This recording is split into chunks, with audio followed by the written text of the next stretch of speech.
Hi folks, welcome back. This is more of a kind of just a discussion about the market conditions. As we state, today is the 19th of June of 2022, and we're talking about the transition that we've been watching happening.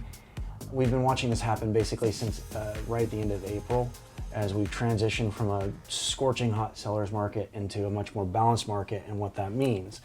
And perception is 100% a reality, and we were talking about how sellers view the market. So Nicole, you were talking about condos and the pricing in condos and how long they're sitting in the market. Tell us more. Yes, so I help a lot of buyers that are looking in the Seattle area that want to buy condos. Right. And a lot of the listings that we've toured has been on the market for 30 days, 40 days. I mean, I've seen 60 days almost. Right.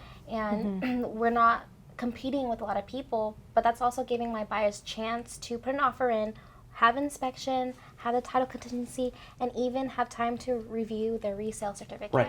Right. So that's a huge thing.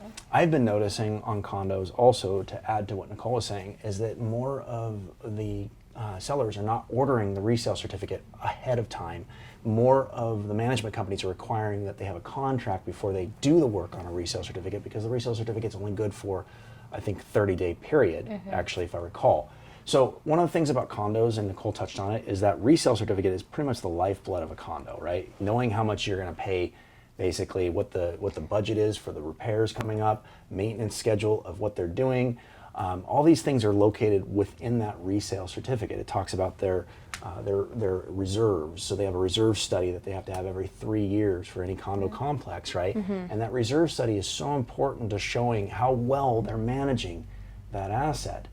And if it's professionally managed, they're usually going to do what they need to do to raise dues, to cover the cost of maintenance that's coming up, because it can be extreme. And one of the things you really got to watch out for in a condo is if they don't have reserves and they have windows, siding, roof, major elements coming up, you as a buyer are going to get what's called a special assessment. You're going to be assessed your portion of whatever commercial loan they take out to pay for all those repairs. So it's our job to help you look at that resale certificate to see where these potential pitfalls are and help you through the process of making a really good decision on what you're going to buy. And as Nicole said, right now is a great time because you literally have the capacity to do your due diligence and to be smart about every decision you make as far as purchasing.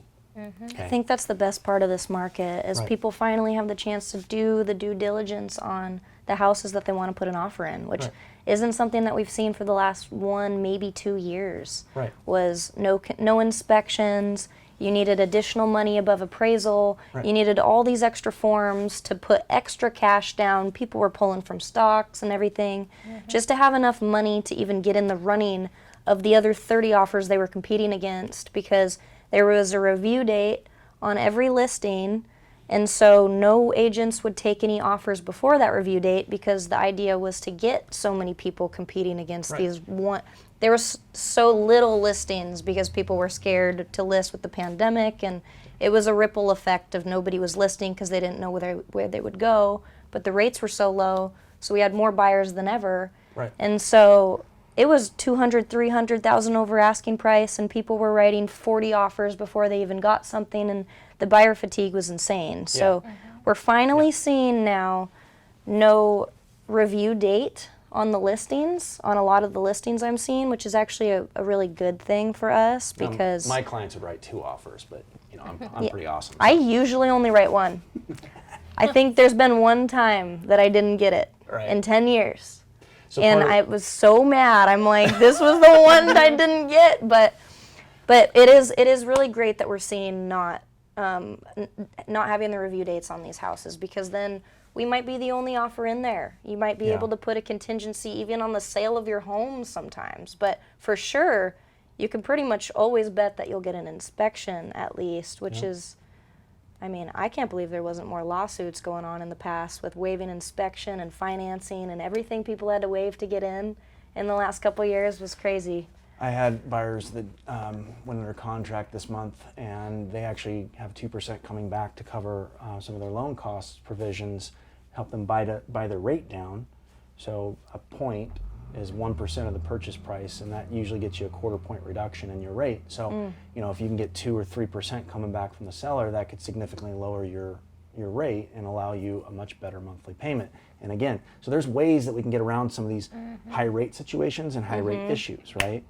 You can actually buy with less cash right now, because you can maybe have help with closing costs or buying your rate down. Right. And so for the first time, you can buy with less cash than you could And- have last year. And the other side about high rates is if you can afford it now, when the rates eventually likely do recede a bit, it may be 2, 3, 4 years, but when they do, then you can refi.